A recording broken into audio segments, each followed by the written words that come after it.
I feel more excited around him than I ever felt around you. My wife admitted during a conversation she thought I wasn't prepared for. I didn't raise my voice once. Months later, she found out excitement and stability don't always end up on the same side. I feel more excited around him than I ever felt around you. She said it like she was reporting the weather. Like it was just information. Neutral. Factual. Something I needed to know, and she'd finally gotten around to telling me. I remember the kitchen light was on behind her. I remember the hum of the refrigerator. I remember thinking, of all the sounds in the world, that refrigerator hum was the most ordinary thing I'd ever heard, and somehow it made the moment even stranger. I didn't raise my voice. I didn't throw anything. I didn't ask her to repeat it. I just nodded slowly, the way you nod when someone explains something you already suspected but hoped you'd never have confirmed out loud. At the time, I thought she was choosing excitement. Months later, she'd learn what she was actually walking away from. If you enjoy real stories like this, subscribe, because what happened next changed everything for me. I was 37 years old. Jenna and I had been married for 6 years. We lived in Westchester, 40 minutes north of the city, in a house we'd spent 2 years saving for and another year making livable. I worked in corporate operations, running efficiency systems for mid-sized companies that didn't know how broken their internal processes were until I showed them. Jenna was in marketing, brand strategy specifically, which is a field that rewards people who understand how to make things feel more exciting than they actually are. Looking back, I should have paid more attention to that. We weren't struggling. That's the part that made no sense from the outside. We weren't in debt. We weren't fighting constantly. We weren't that couple that everyone at dinner parties watches with secondhand anxiety. We were functional.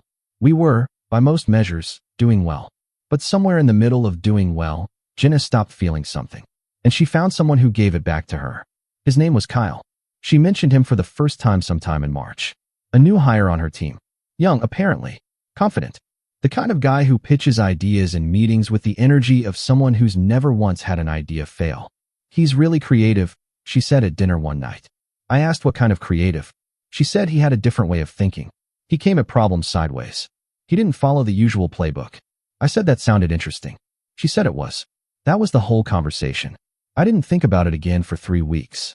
Then his name came up again. Kyle had suggested a campaign angle that impressed the senior team. Kyle had proposed a team lunch that everyone loved. Kyle had stayed late to help rework a pitch that had been dragging for 2 months. I started noticing a pattern, but I told myself I was being paranoid. I told myself that every married person talks about coworkers. That's just office life. It doesn't mean anything. I ignored that warning. That wasn't the last comparison. The first comparison that actually landed came in April. We were watching a movie. Action film. The main character made some impulsive, dramatic decision that blew up his entire life, but made for a great scene. Jenna laughed and said, "See, that's what I mean. He doesn't overthink. He just does." I said, "Who does?" She paused. "Kyle. He's like that. He just decides and moves. He doesn't sit there running every scenario." I didn't say anything. She didn't notice that I didn't say anything. She went back to the movie. I sat there thinking about the word overthink. About who that was pointed at. My best friend Shane came over that weekend. He'd been married 11 years, had 2 kids, understood the arithmetic of long-term relationships in a way that most people my age still didn't. He could read a room, and more importantly, he could read me. We were on the back porch. He asked how things were with Jenna. I told him what she'd said about the movie. About Kyle. About moving fast and not overthinking. Shane set down his beer. "That's not about Kyle," he said. I asked what he meant.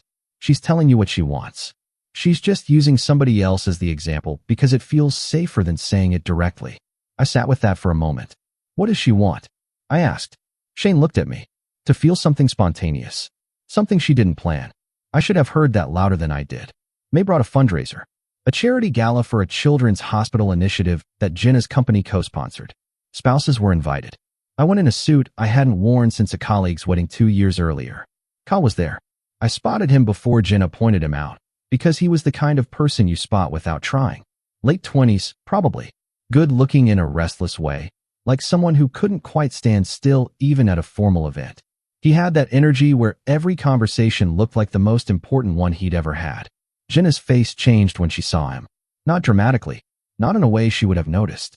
But I was watching and I saw it. A slight lift in the shoulders. A particular kind of smile she didn't use at home anymore. She introduced us. Kyle shook my hand, looked me in the eye, Said it was great to finally meet me. He said Jenna talked about me all the time. I thanked him. I was polite. I asked about his work. He answered enthusiastically. I listened carefully, the way I always listen, and I understood something in that moment that I wouldn't fully process for another month. Kyle wasn't a bad person. He was just exciting. And Jenna had decided that exciting was what she'd been missing. The comparisons became less subtle after that night. Kyle would have loved that restaurant. He's into places that feel undiscovered.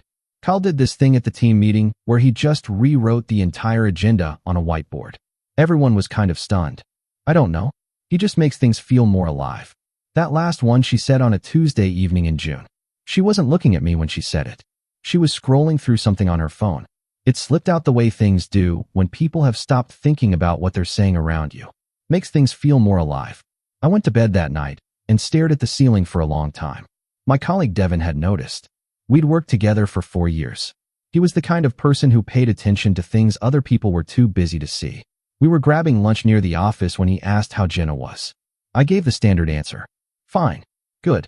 Busy season at work. He looked at me the way Shane had looked at me on the porch. You seem like you're carrying something, he said. I told him about the comparisons. The comments. The shift in how she talked about this guy like he was a discovery she'd made and I was old inventory. Devin chewed for a moment. Is she emotionally checked in? He asked. I said I didn't know anymore. He said, that's your answer. I want to be honest about something. I thought about changing. I thought about becoming something more like what she seemed to want. More spontaneous. Less deliberate. The kind of person who books last-minute flights and makes impulsive decisions that feel cinematic. I sat with that idea for about 3 days. And then I realized something that I think was the most important thing I understood during this entire period. I wasn't broken. I was exactly who I'd always been. The person she married. The person who researched the house before we bought it. Who tracked our savings so neither of us had to lie awake worrying. Who showed up to every appointment, every obligation, every difficult conversation. Who had never, not once, given her a reason to question my character. I wasn't an undiscovered restaurant or a whiteboard ambush. But I wasn't nothing. And I was done apologizing for the kind of man I was. The conversation happened on a Friday night in late July.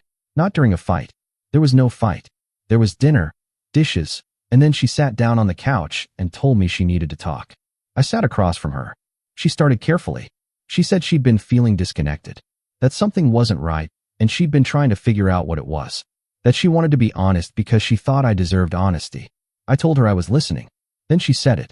I feel more excited around him than I ever felt around you. She said Kyle's name once after that. Clearly. Without flinching. I didn't ask if anything had happened physically. It didn't matter. Whatever line had or hadn't been crossed, she'd already decided where she stood. I asked her one question. Is this what you want? She didn't answer immediately. That pause told me everything. Then she said, I think I need to find out. I nodded. I got up. I poured a glass of water in the kitchen. I stood at the window and looked at the backyard for a while. Then I called Bennett, my attorney, on Monday morning. The divorce took longer than I expected and moved faster than I was ready for. Bennett was efficient. Jenna cooperated. We divided things without ugliness, which somehow made it feel lonelier than a fight would have. She kept the apartment in the city she'd been renting for the past few years as a weekday base. I kept the house. I wasn't sure I wanted it at first, but I walked through it one Sunday afternoon, through every room, and I thought about every choice we'd made in it. And I decided I wasn't going to let grief take a house I'd worked for. I stayed. The first month was quiet in a way that felt physical. Like the house had lost pressure. Like the air was slightly different. I called Shane. I talked to Devin. I went to the gym at 6 a.m. and stayed until I was too tired to think about anything except putting one foot in front of the other. I worked longer hours than I needed to, not because I was running, but because I was focusing. Because focus was the one thing I knew how to do that no one could take from me. My longtime friend Cody had just launched a consulting firm and asked if I'd come on as a strategic partner for a quarter. I said yes. We'd worked together years ago, and I trusted his instincts.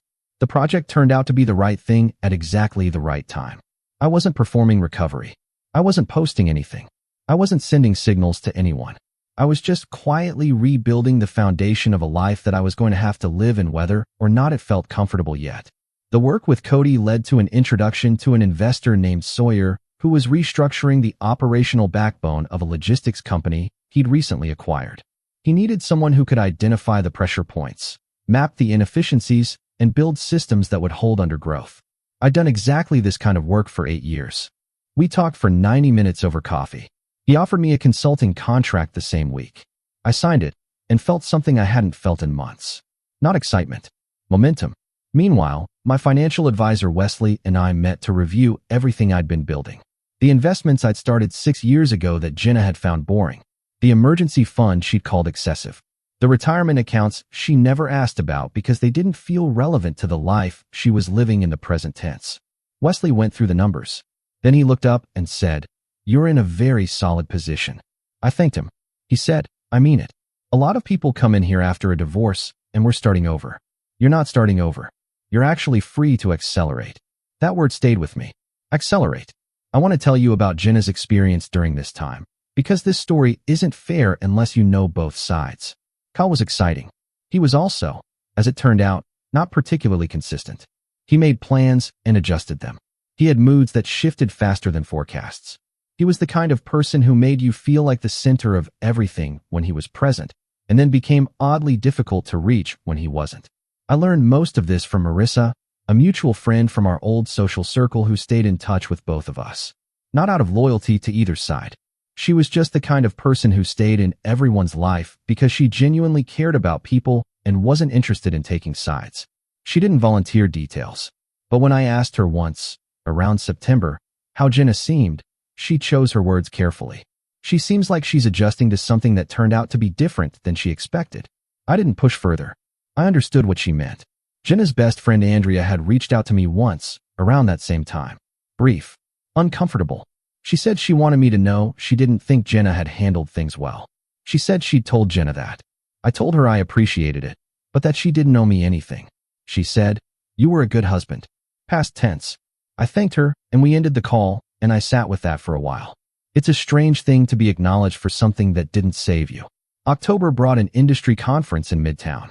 A 2-day event organized by Harper, a long-standing figure in the operations and logistics space. Mason, the executive director of a firm I'd partnered with through Sawyer's Network, had asked me to sit on a panel about scaling internal systems without breaking culture. I said yes without overthinking it. The panel went well. The questions were sharp. I gave the kind of answers that come from years of actually doing the work rather than reading about it. Afterward, people approached me. Not a crowd, but the kind of people you want in a room. A board member named Natalie. A technology founder named Carter. A journalist named Sophia who was writing about operational leadership in mid-market companies. They wanted to continue the conversation. I gave them my card and meant it. The event that changed things happened on a Saturday in November. A fundraiser. Different organization than the one from May. This one was for an education initiative organized by Madison, a community leader I'd been connected to through Cody's network. The room was full of people I recognized from various corners of the professional world. I didn't know Jenna would be there. She was there because the organization had ties to her company. She walked in with Andrea, who saw me first and whose expression told me everything before Jenna's eyes found me. She looked the way people look when something they expected to feel one way ends up feeling entirely different. I was across the room talking to Mason and a real estate partner named Parker.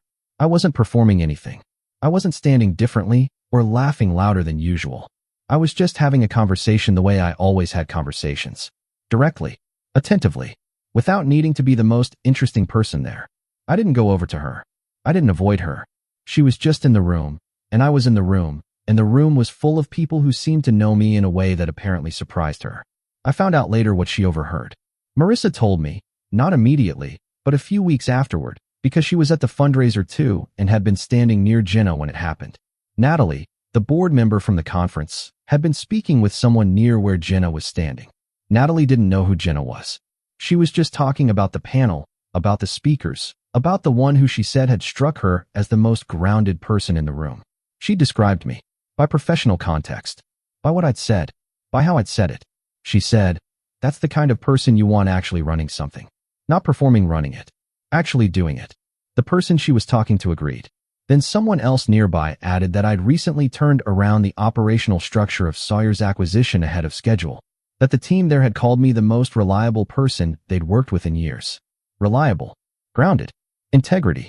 Marissa said Jenna went quiet and stayed quiet for most of the night after that. Jenna called me 3 weeks later. I saw her name on my phone, and I felt nothing dramatic. Not anger. Not longing. Something more settled than either. I answered. She asked if I had a few minutes. I said yes. She said she'd been thinking about things. She said she wanted me to know she understood some things now that she hadn't understood when she made the decisions she made. I listened. She didn't ask to come back.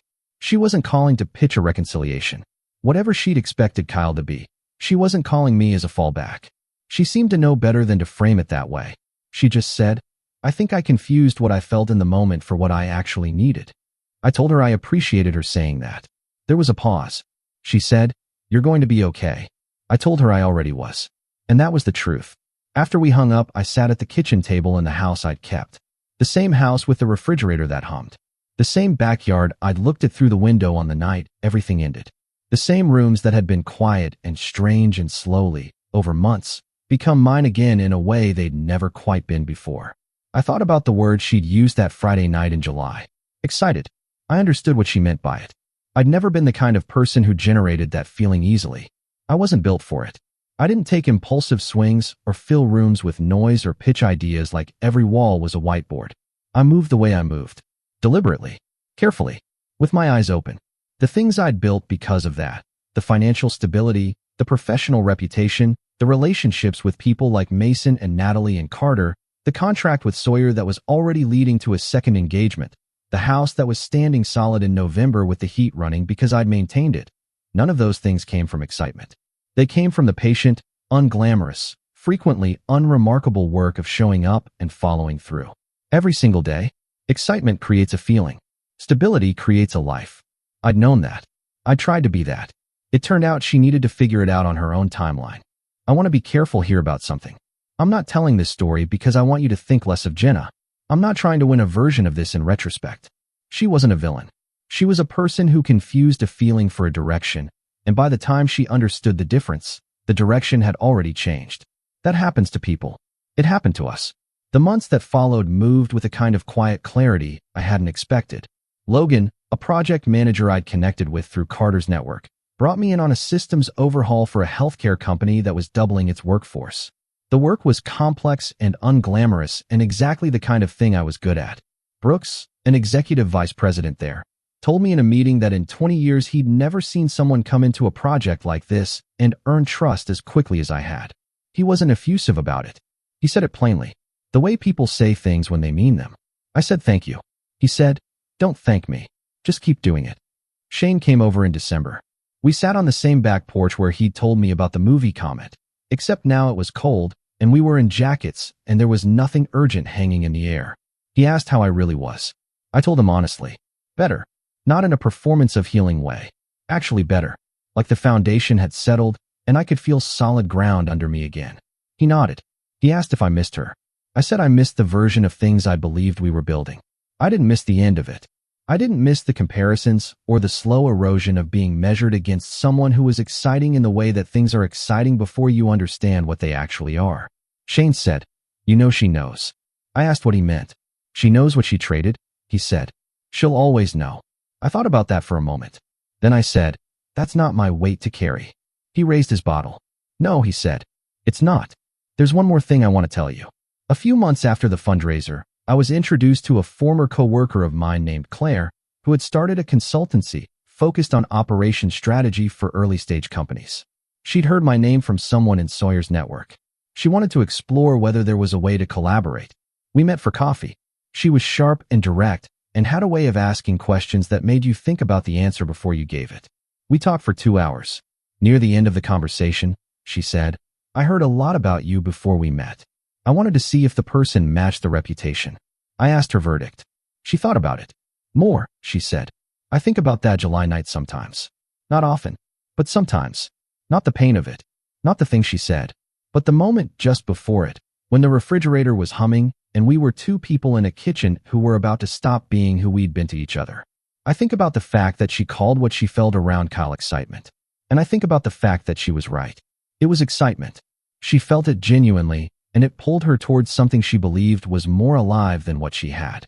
I'm not angry about that. I understand it now better than I did then. What I don't think she understood, what she couldn't understand until she was already on the other side of the choice, was the difference between a feeling that rises fast and burns visible and a presence that holds steady and builds quietly. One of those things you notice immediately. The other one you only recognize when it's gone. She chose the feeling of excitement and walked away from the person who could have built a future.